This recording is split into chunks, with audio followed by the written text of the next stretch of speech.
The deadline to contribute to an RRSP for this year is February 29th. But if last year was any indicator, more and more Canadians are struggling to put money away. Earlier this month, the Bank of Montreal released its annual retirement survey.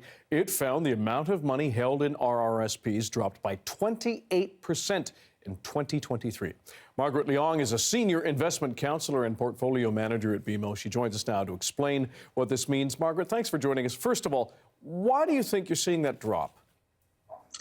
Well, thanks for having me tonight. Thank you so much. I think the retirement survey result were really interesting, even though I was not directly involved in the survey. And we don't know exactly why there's a big drop in those numbers. But despite the decline, one thing to note is that the total account holding are actually in line with the historical averages. And it's just with a very notable increase of the retirement saving during the COVID-19 pandemic time. And I think this result does not necessarily mean that people are actually withdrawing money from the RSP, because typically that means it has a fairly negative tax consequences. So based on my observation, I think there could potentially be two factors.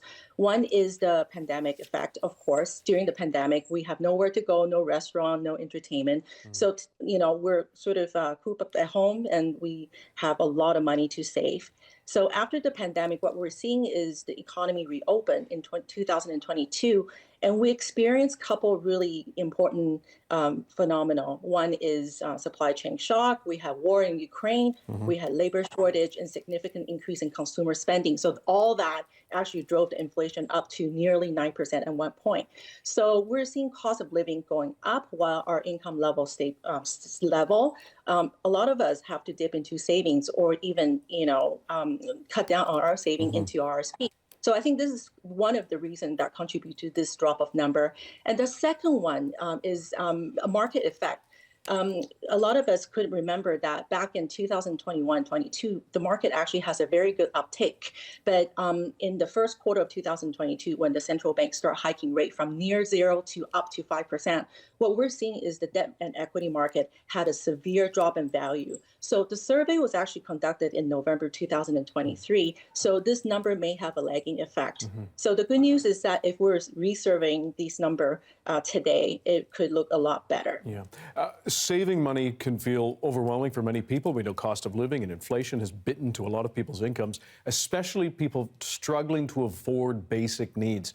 What's your advice for them on a real micro level?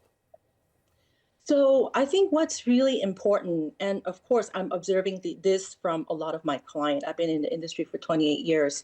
It is really important to start out a plan because different people have different needs. We have a lot of tax shelter plan from the government. RSP is actually one of them, but there are other ones such as TFSA, first home savings plan and RESP and whatnot. Not everybody necessarily need to buy RSP, and it really boils down to the planning. So the smarter way to do this is probably seek professional advice to check your tax bracket to see if these RSP contribution even will result in any tax advantage.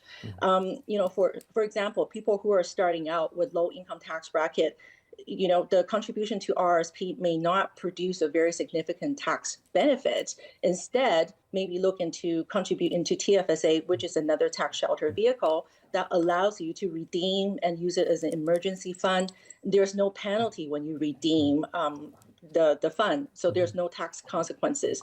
Margaret, I apologize for interrupting. We're right out of time. Margaret Leong, Senior Investment Counselor and Portfolio Manager at BMO. Thank you for your time and your expertise. Thank you so much for having me. Thank you. Good night.